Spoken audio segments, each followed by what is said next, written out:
When your Jazzy Air arrives, it will come in two boxes, one for the seat and the other containing the base unit. Use a pair of cutters to cut the banding and remove the seat and unit from the boxes.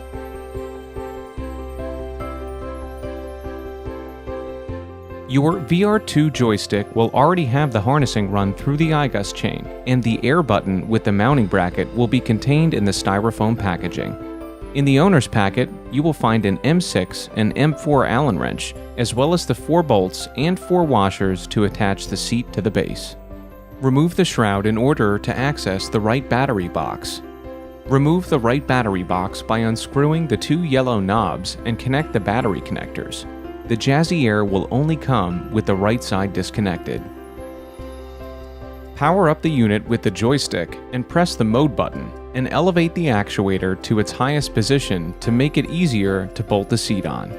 You can reaffix the battery box and the shroud back on the base. Before attaching the seat, notice the Jazzy Air will have 3 positions of depth adjustment on the seat plate for added comfort. Align the holes on the bottom of the Sport Comfort seat with the holes on the plate and start the bolts. Start all 4 bolts before tightening them.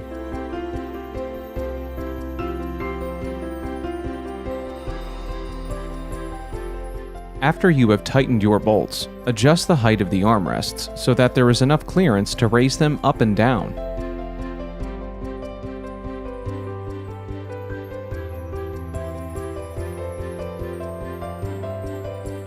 Armrests are universal.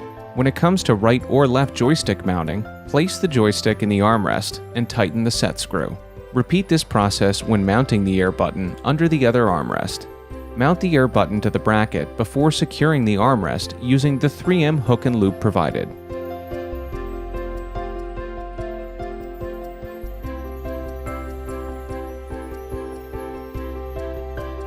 Plug the air button into the other harness in the iGUS chain to make sure it functions properly. Secure the harness using the narrow zip ties provided in the owner's packet to the 2 holes under the armrest. Make sure to have the armrests lifted up when securing the harnesses to ensure that there will be enough slack in the harnessing. Secure the harnesses to the arms and the back of the seat plate. Make sure that there are no areas that can be snagged. Neatly wrap up the air button harnessing with a zip tie and tuck it under the seat plate. Cut the ends of the zip ties flush so the user won't be scratched or cut. Test drive the Jazzy Air, making sure it drives properly and functions as it should. Test the undershroud LED lighting to ensure that it is working correctly. Your Jazzy Air is now complete. Please contact your Pride representative for any further assistance, and thank you for choosing Pride Mobility for all your mobility needs.